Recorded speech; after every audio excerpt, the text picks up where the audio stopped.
Bismillah, alhamdulillahi rabbil alameen, wassalatu wassalam ala rasulil kareem wa ala alihi wa sahbihi wa man tabi'a sunnatahu ila yawmiddin. Assalamu alaikum wa rahmatullahi wa barakatuh, and welcome again to another episode of your weekly Islamic chat show, Guest of the Week, coming to you from Sharjah Television, Sharjah Broadcasting Authority. As always, I'm your host Ismail Bullock, and today inshallah we want to talk about a very important topic, and we like to think that all of our topics are very important and are very beneficial, but there are those topics that really are the most important topics, such as when we talk about the oneness of Allah and staying away from anything other than the worship of Allah. And today inshallah we're going to talk about the importance of praising or glorifying Allah, praising Allah's greatness. And to do that with me is a new guest to the show, visiting us from the UK, Brother Muhammed Abu Zakaria. Assalamu alaikum. Wa alaikum assalam. Jazakallah khair for coming on. So as I mentioned, we want to talk about the ta'zeem, or this glorifying, this praising, this recognizing Allah's greatness. And you have obviously got some points, and we're just going to discuss this very important topic, because what more important is it than to praise Allah, the creator of everything? Alhamdulillah Rabbil Alameen, wassalatu wassalam ala nabiyyina Muhammed wa ala alihi wa ashabihi wa man ittaba'ahu ila yawmiddin. Amma ba'd. This topic of ta'zeem of Allah is actually a very profound topic. And before we even open up the discussion about it, we first look at what Allah said in the Quran regarding this. And before even that, we look at the purpose and the reason for our creation, which is really important, right? We know the famous ayah in Surah Ayat where Allah said, وَمَا خَلَقْتُ الْجِنَّ وَالْإِنسَ إِلَّا لِيَعْبُدُونَ. However, Ibn Abbas radiallahu anh, he said a very powerful point regarding this. He said, إِلَّا لِيَعْبُدُونَ, to worship Allah, here means to know Allah and to venerate Him, to recognize the awe and magnificence of Allah Azza wa Jal. And if this is coming in the ayah that is fundamentally the purpose to why we are created, then it's a topic that needs to be addressed in a lot of detail and a lot of importance, and given a high station in a Muslim's life. And Allah Azza wa Jal also said in the Quran, الله الذي خلق سبع سماوات ومن الأرض مثلهن يتنزل الأمر بينهن لتعلموا. This is the important part. Allah Azza created the seven heavens and the seven earths and sent down His command لتعلموا, so that you may know. But what is it that you may know? He said لتعلموا أن الله على كل شيء قدير وأن الله قد أحاط بكل شيء علما. Is that Allah Azza He has encompassed everything in knowledge, and He has encompassed everything in His ability. So this knowledge of Allah Azza and this veneration of Allah Azza is a very important and foundational motivation for the Muslim in that which is going to come later in his life, in all his actions and all the things that he's going to do. So what is ta'zeem? What does it mean to have ta'zeem of Allah? Fundamentally, if you break it down in simple terms, it is that the person gives Allah Azza wa Jal a high station in their heart, that the person has a morsel of flesh that we know about in their body that is to be taken care of at all times, and that what he places in his heart is, depending on its importance, has different stations. And the ta'zeem of Allah, the veneration of Allah Azza wa Jal, is that somebody places Allah in a high station in their heart, in a very high station. And so this concept of ta'zeem and glorification and seeing Allah to be magnificent is actually one of the most fundamental driving forces for everything else that's going to come in the Muslim's life. For example, the Prophet ﷺ said in the hadith, إِنَّ الْمُؤْمِنِ, indeed the believer, يَرَى ذَنْبَهُ, he sees his sin, كَأَنَّهُ فِي أَصْلِ جَبَلٍ, like he is underneath a mountain, يَخَافُ أَنْ يَقَعَ عَلَيْهِ, and he's scared that the mountain is going to fall on him. That's the perception that the believer has of his disobedience to Allah, his sins and that which he does that's not pleasing to Allah. Then he said the other example, إِنَّ الْفَاجِرِ, and the one who is a transgressor, يَرَى ذُنُوبَهُ, he sees his sins, his multiple sins, كَذُبَابَةٍ وَقَعَ عَلَى أَنْفِهِ فَقَالَ لَهُ هَكَذَا, like a fly that places itself on his nose and he says to it this. He moves it away, doesn't see it to be big. What we take from this hadith in this topic of ta'zeem of Allah is that the Muslim is not always as concerned as the magnitude of the sin to as concerned he is to the one he's sinning against. So although the way that our obedience is, we give it importance because of how beloved it is to Allah, but whenever we have our shortcomings and we have our downfalls, we as Muslims, we also look at the one with having shortcomings too, and that's Allah SWT. And so this placing this station of Allah SWT in your heart is something that is so profound and so deep that the contemplation of the Quran, when you think about the verses of Allah SWT, is something that leads to this. And so we know the station of contemplation and how important it is in our religion, how thinking about the ayat of Allah is probably one of the most beneficial things you can do. But if the outcome to it is veneration of Allah and glorification of Him, then we see that this topic is something that is very, very vast and very, very encompassing. But somebody might say, okay, the word of ta'zeem and the concept of it is kind of coming from different angles. But there's another ayah where Allah Azza mentions, وَمَا قَدَرَ اللَّهَ حَقَّ قَدْرِهِ. And Shaykh Abdul Razak al-Badr, hafidhullah, he mentions a very big benefit to this. Because if you translate this in the English language, you basically say that they did not estimate Allah, the true estimation, which doesn't really make proper sense. But the meaning behind it is they did not glorify Allah and did not venerate Allah the way which He's supposed to be. You could say what He's worthy of, even, you could say. Precisely, exactly. And this concept of knowing that Allah is magnificent and He's great and He's the one to be worshipped.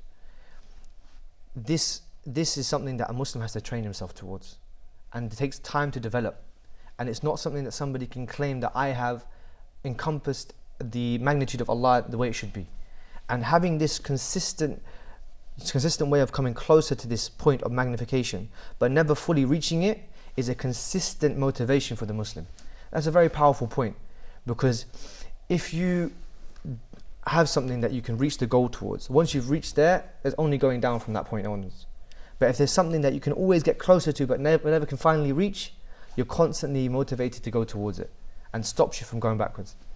So this is just a concept of ta'zeem of Allah, manifestation. I think going back to the hadith you mentioned about how the true believer sees his sins like the mountain, and he's worried it will fall on him. I think this is a very important hadith, because this is how we should all feel. And I think many of us, we tend to fall sometimes maybe on the side of the person.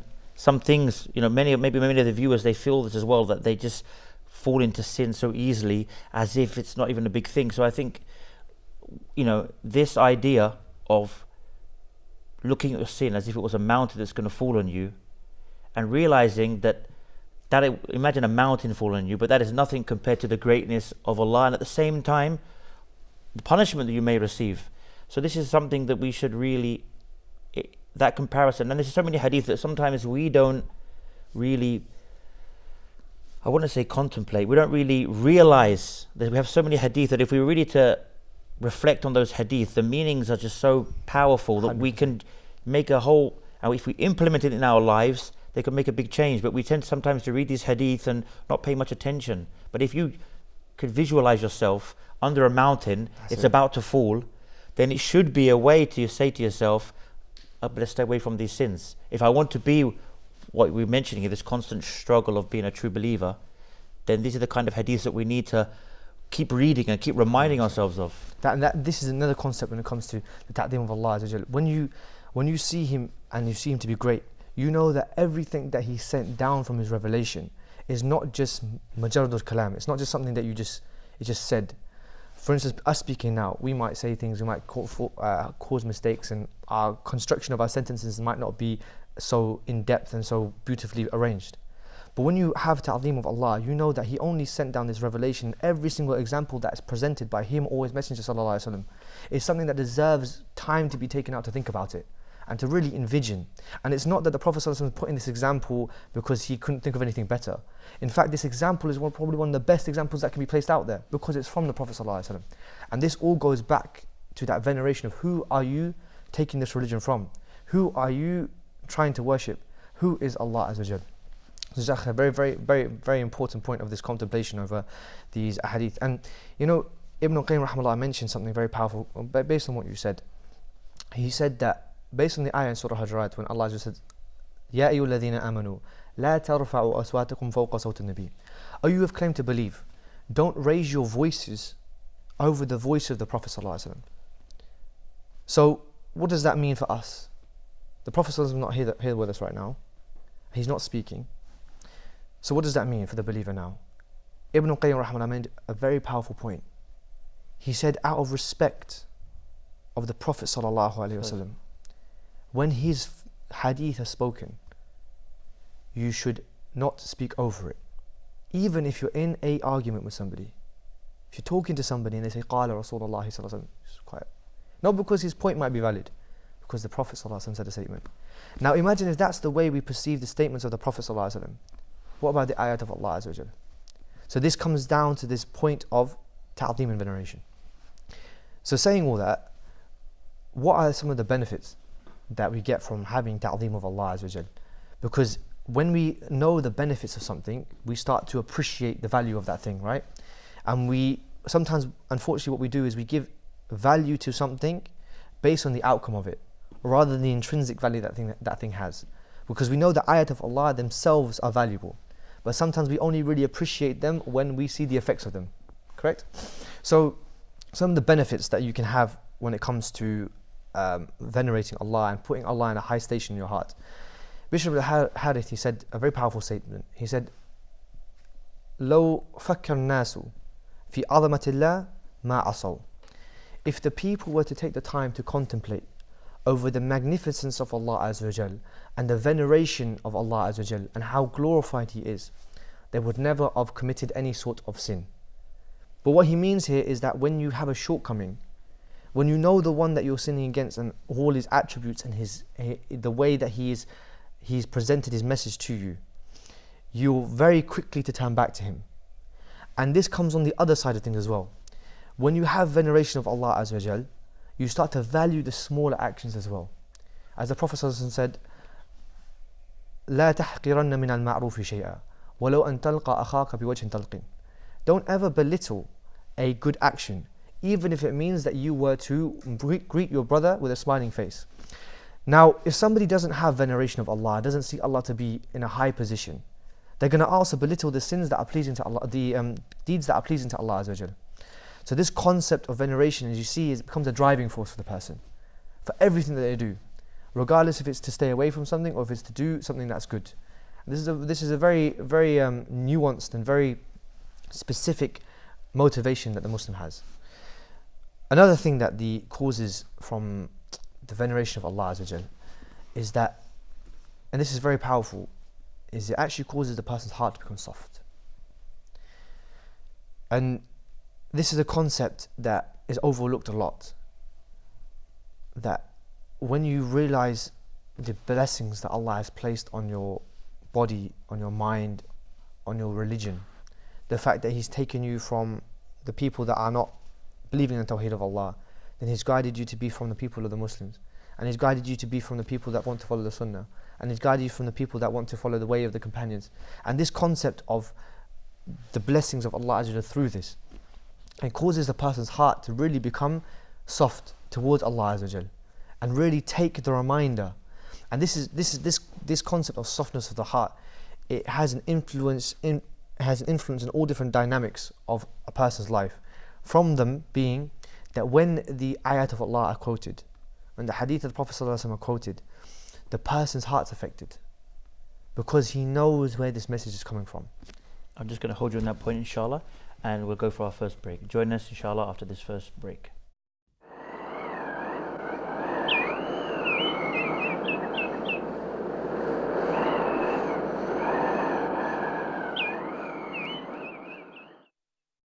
Assalamu alaikum and welcome back. Now, just before the break, Brother Muhammed Abu Zakaria, you mentioned about the effect that the ayat should have on the person's heart. So maybe you can recap on that. So we were mentioning that fact that if the person puts Allah in a high station in his heart, everything that comes from Allah Azza wa Jal affects his heart, and he feels as if this message is a powerful one. Because it's funny that sometimes what we do is we try to remind and we try to give a lecture or try to give a lesson on something, but we forget that the best lesson that we can give is the ayat of Allah Azza wa Jal. The best reminder we can give is the ayat of Allah SWT, because Allah's words come from Allah. And this sounds simple, but Allah's words come from Allah SWT. So the one that it's coming from has a higher station than any other human being on this earth.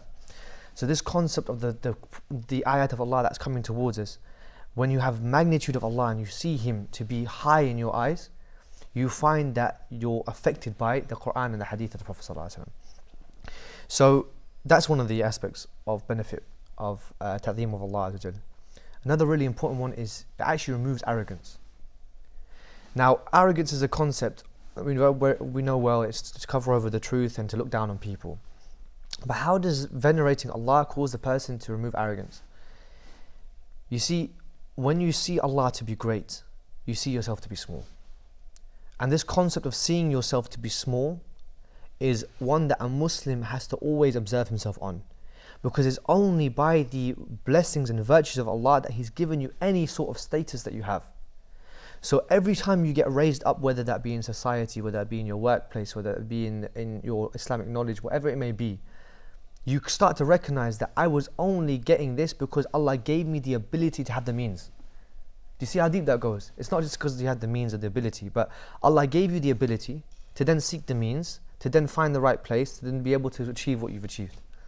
And you mentioned Shaykh Razak al-Badr, and I remember listening to one of his explanations, I forget which book it was, but he has explanations on various matun of or books of Tawheed, and he mentioned this principle of how the people have to mention and have to remember that whatever they're gaining is from Allah. So he said it's not befitting for the person.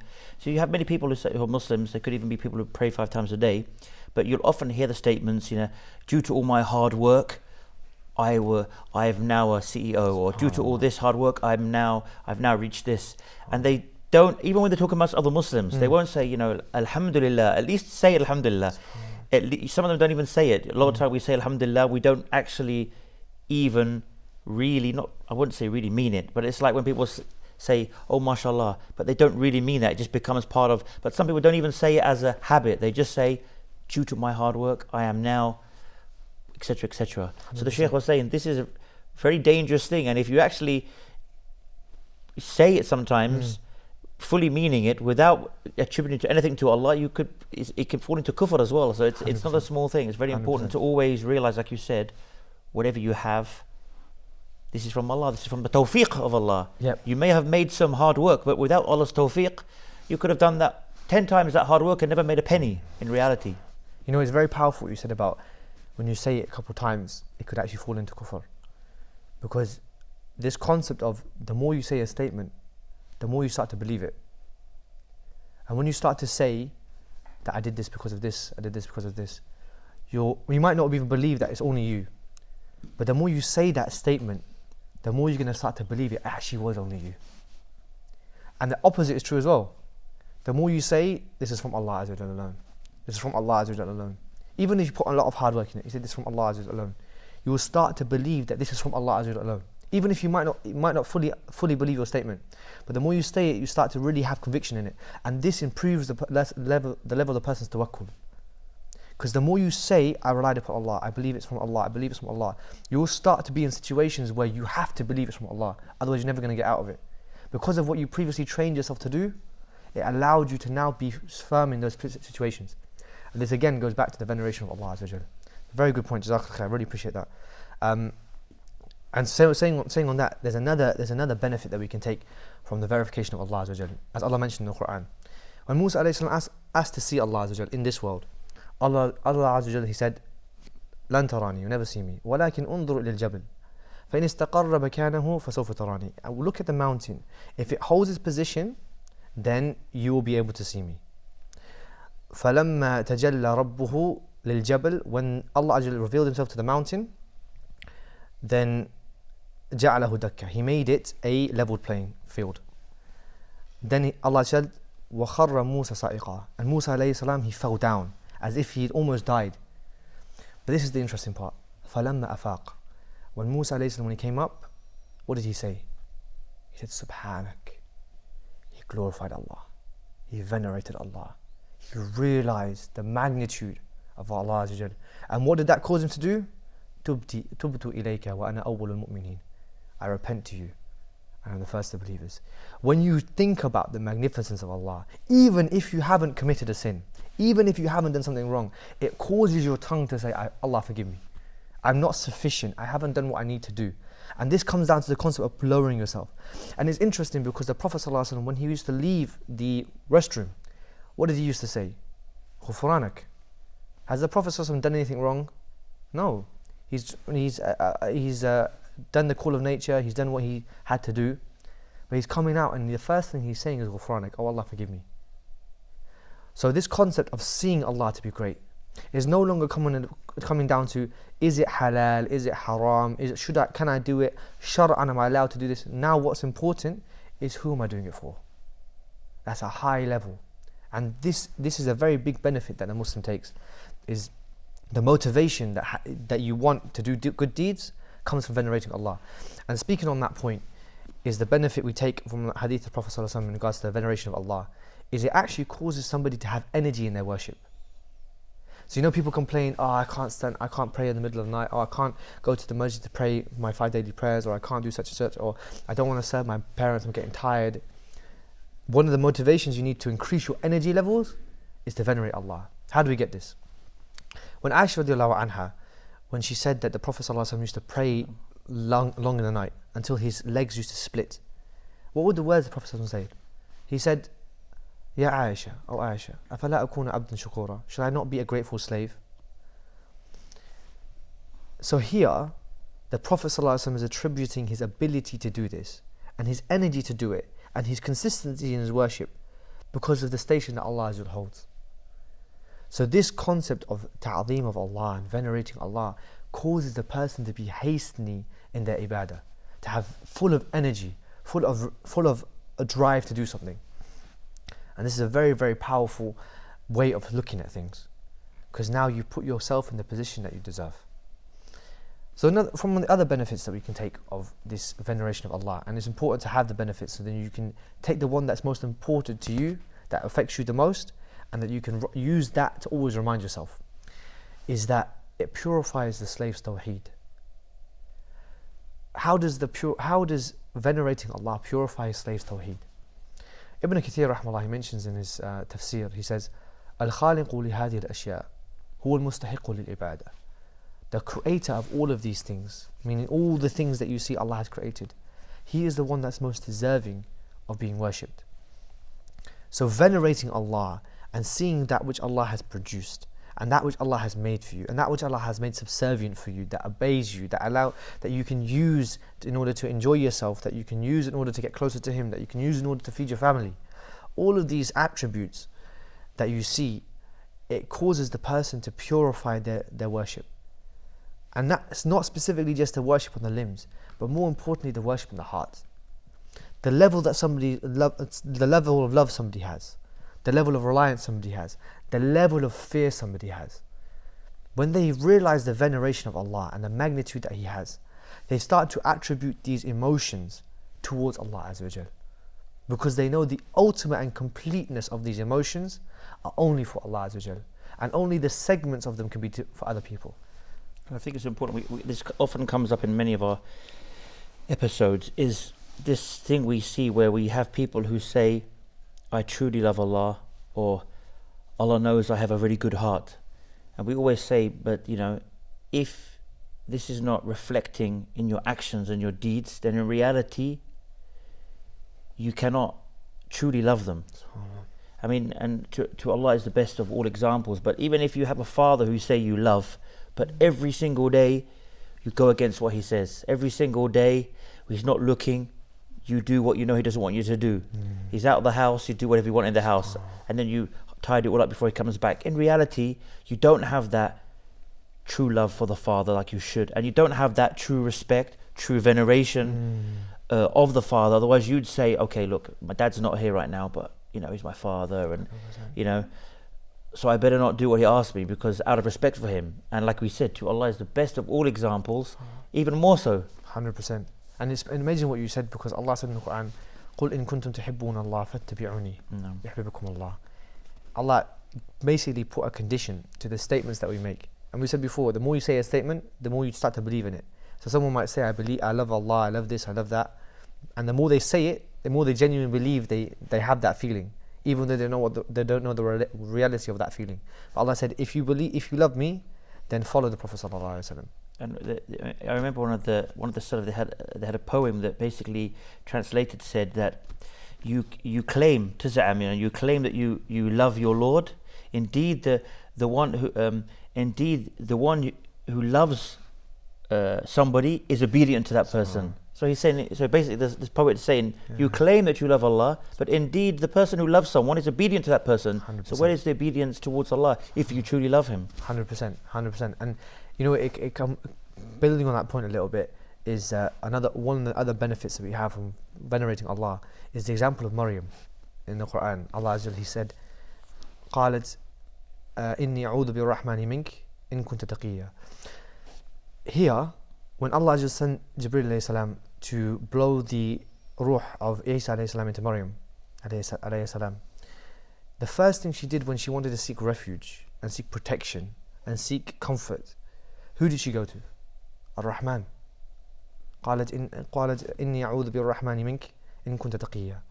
I seek refuge in Ar-Rahman from you if you were to be pious. So this concept of venerating Allah and glorifying Him, it causes the slave to run towards Allah and seek protection and aid from Allah first and foremost. And so this comes down to the love as well that somebody has of Allah Azza wa Jal. When you love somebody, when you venerate somebody, when you see them to be big, you always go into that person. And this, as you mentioned, is this driving force of love. It allows the person to always mention the one that they love. So when you have veneration of Allah and you glorify Him, you're constantly remembering Allah Azza wa Jal. So these are some of the benefits that you can have from venerating Allah Azza wa Jal. So the most important question really after saying that is, how does someone increase in veneration? Because all good in saying what veneration is and the important station that it has, and you know the benefits of it, but what's important for the Muslim is how can they actually increase in this veneration.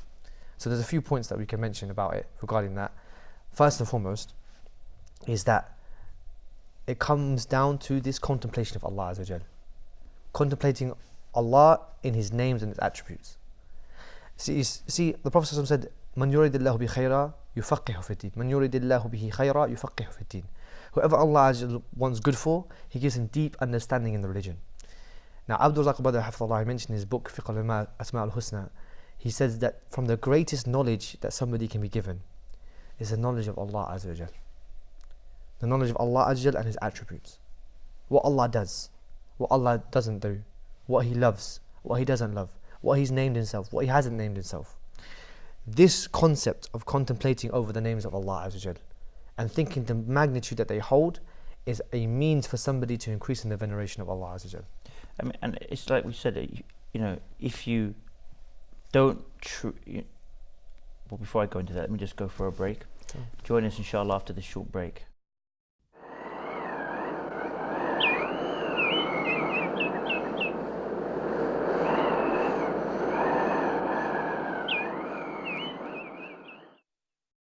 Assalamu alaikum and welcome back. Just before the break, what I wanted to mention is, you started mentioning about one of the best ways to attain this or get this veneration or venerating of Allah. And if you even look at it from logical, rational point of view, is that how can you love someone that you don't know? You can have some, of course, level of love, of course, but you cannot love them truly, or like we see, unfortunately, and we see that people they love material things, or they know everything about the latest movie or actor and whoever it may be in great details. And we often say that people don't know the things they should know about Allah or about the Messenger of Allah ﷺ, because obviously knowing about the Messenger of Allah ﷺ itself is a form of worship, because you're learning about the Prophet ﷺ, his message, and his message was Tawheed, and his message was the worship of Allah, etc. So we see that people don't have this kind of knowledge. So again, it's also a test for myself, for everybody out there. Like we mentioned, the heart. I really do love Allah, I have a really good heart, but you're disobeying Him day and night. Then you say, hang on a second, well, yeah, probably I don't really have as good a heart, or I don't really maybe love Allah as much as I should. And then this is another way. What do you know about Allah? What does Ar-Rahman mean? What does Ar-Rahim? This, that, and they have no idea. Then again they say to us, well, again, yeah, maybe, of course, alhamdulillah, I love Allah, I'm a Muslim, but there's a lot of stuff I don't know that I should know. And this is I read a criteria for myself, for everyone who's watching, to kind of judge ourselves. Do we really have the right level of love and veneration that we should? And if not, then we can say to ourselves, okay, let me start looking into, like you mentioned, the names and the attributes of Allah. You know, it's amazing what you mentioned about, do we actually have that amount of love that we need? And this is again the concept of the target that we're supposed to aim for. We're never going to be able to reach that. And there's a reason for that, because we're always going to get closer, but we're never going to reach that point where we say, I have the love of Allah Azza wa Jal. So that's consistently a driving force that every time you engage in trying to venerate Allah and trying to love Allah Azza wa Jal, you're always going to get closer, but you're never going to finish your race, or never going to finish your journey. And so you're just consistently getting closer to Allah Azza wa Jal, and you're enjoying this closeness. And that's a very important factor. And so saying on that, I'll give a few examples of how really knowing the names of Allah Azza wa Jal and their deeper meanings, it can cause an effect on the person's heart and cause an effect on the way they see Allah. For example, Allah Azza wa Jal is Al-Kareem. What does Al-Kareem mean? We translate it as the noble and whatnot. But Al-Kareem means the one who, when he's asked, he gives. When he's asked, he gives. But Allah is also Al-Jawad. What does Al-Jawad mean? Very slight difference here. Allah is the one, when he says Al-Jawad, the one when you don't ask, when you haven't asked for something, he still gives. So this concept of, wow, Allah is Al-Jawad. I've forgotten to ask about my health. I forgot to ask about my eyes. I forgot to ask for children properly. I forgot to ask about my relationship with my parents. I forgot to ask, but he's still giving me it, because he's Al-Jawad. On the other flip side of it, you have people who don't even believe in Allah, and they don't even believe in any existence of any creator, and they could be the richest people in the. Some of them could be billionaires. So, like here, you know, Allah's still giving them, even though they're not only are they not asking, they're not even recognizing Allah. In this instance, however, it may be that it's because, as Allah has mentioned in Surah Al-Imran, that sometimes when we give these people, it's because they're going to extend what they're in, and if they don't turn back, it's just so there's more of a proof against them. However, with the concept of the fact that Allah takes care of people, even though they don't ask, even the non-Muslims, is a concept that is established, because it's sometimes by that mercy of Allah, by that way He takes care of you, you realize that every time you're in a situation, as a non-Muslim, every time you're in a situation, it came down to the factor that there was something else that was taking care of you. It wasn't your own means, and this can cause somebody to come towards Islam, just from that one aspect. So it's very, very true that Allah, His mercy extends to more than just the Muslims. So this concept of the names and attributes of Allah is very powerful and very fundamental in the veneration of Allah. And there's another point that Shaykh Abdul Razak Badr Hafidhullah mentioned when he was explaining one of his books. He said that everything in this world, depending on the need of the slave for it, the avenues towards it are more. For example, we need clothes.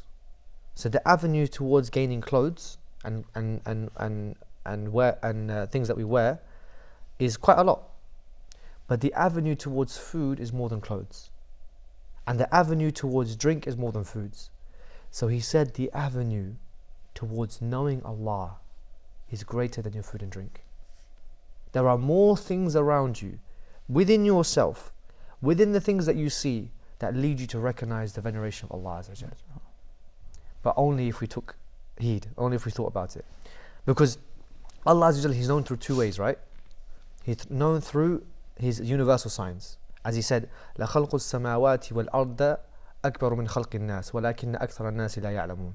Indeed, the creation of the seven heavens and the earth are greater in creation than the creation of the human beings. But the people don't know. They don't know. He asks in the Quran, هو الذي خلقكم من تراب ثم من نطفة ثم من علقة ثم يخرجكم طفلا. He is the one who created you from dirt. Then He created you into a fluid, a drop. Then He created you into a hanging clot. then He created you into a child. So this avenue of universal science that you can use to look and ponder and think, the way Allah had organized the heavens and the earth, the sun and the moon, everything is in complete intrinsic system. And the fact that the communities of the ants and the birds are always working together, it starts to make you think of the veneration, how glorified Allah is. But there's a second way as well, and that way is the Quranic science. And what do you mean by the Quranic science? Quranic science is the names and attributes of Allah SWT. Hence why look at Ayat al-Kursi. We know it's one of the greatest surahs in the Quran, right? One of the greatest ayats in the Quran. One of the reasons for this is because the amount of names and attributes Allah just mentioned about Himself. So that gives it a higher station because of how much Allah talked about Himself. So this concept of who Allah is and what His names and attributes are, and that which we take from His names and attributes and how we treat ourselves, the fact that He is As-Sami'. So no matter what happens to you, if somebody wrongs you in a business transaction, you raise your eyes to Allah and you say, Ya Rabb, you saw what happened, you saw what happened, you heard what happened, so please get me out of the situation. How that affects the way the person acts comes down to the veneration of Allah SWT. So that's one point. Another thing I'd like to mention is, and this is actually very, very important, is a way to increase your veneration of Allah is to honor and respect the people of Allah. Who are the people of Allah? Allah just said, وَمَن يُعَذِّمْ شَعَائِرَ اللَّهِ فَإِنَّهَا مِن تَقْوَى الْقُلُوبِ. Whoever venerates the symbols of Allah, then that is from the piety of the heart. Here we're talking about the symbols of Allah, as Allah has mentioned, إِنَّمَا يَخْشَى اللَّهُ مِنْ عِبَادِهِ الْعُلَمَاءِ. Indeed, the ones that truly fear Allah based on knowledge are the scholars. This is very, very important. The people of knowledge, the people whose beards have grown white in their research of Islam and defending this religion, the people that are out there teaching people how to worship Allah Azza wa Jal, who Allah Azza wa Jal is, their circles in the masajid. If you want to venerate Allah, the first thing you should do is honor and respect the people that hold the inheritance of the Prophet ﷺ, which is the knowledge of this religion. Going to the circles, sitting down and being humble, even if the person that you're learning from is not from your nationality. He's not, somebody that you respect from the work environment, but he's got something that you need, which is the knowledge of this religion. And venerating them and respecting them comes in many different forms. From them is never speaking bad about them. When you have something that's, that you've seen from somebody, you're always going in private and advising the person in private and talking in private. And amongst the people keeping this concept of the people of knowledge, they have to always be respected. Even if they make a mistake, they get corrected, but they're always respected. And so this causes somebody to actually increase in their veneration of Allah Azza wa Jal by respecting the people of knowledge and putting people in their place.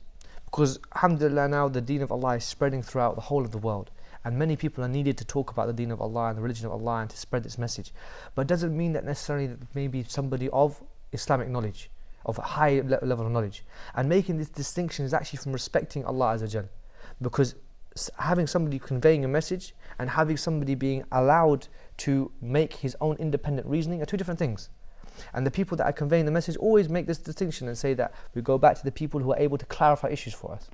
So when you make this merging and you say that because a certain person is doing a certain thing or he's presenting himself in a certain way, that this is sufficient for me to give him that station, is actually from disrespect of Allah Azza wa Jal. So this is a very, very powerful concept, is that being able to humble yourself and say, look, I may have done something, I may have got this position, but this person, he has something that I don't, which is the ayat of Allah Azza wa Jal, which is the understanding of this religion. So may Allah make us from those that actually respect the ulama and the people of knowledge. And the last thing probably to mention will be the concept of being merciful to the young people and respecting the elders in general. The Prophet ﷺ said, "Laysa minna man lam yarham saghirana." The person, he's not from us, and this is a very powerful thing. Remember who's speaking? The Prophet ﷺ, the one who we want to be raised with Yawm al-Qiyamah. He said, he's not from us, not from the Prophet ﷺ, the one who doesn't have mercy to the young people.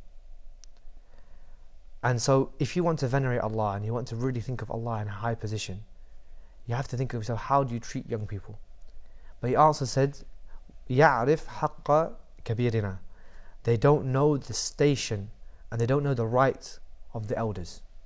So this concept of the way you treat the young people and the way you treat the elders is actually goes back to the way you venerate Allah Azza wa Jal, and it's a cause for that.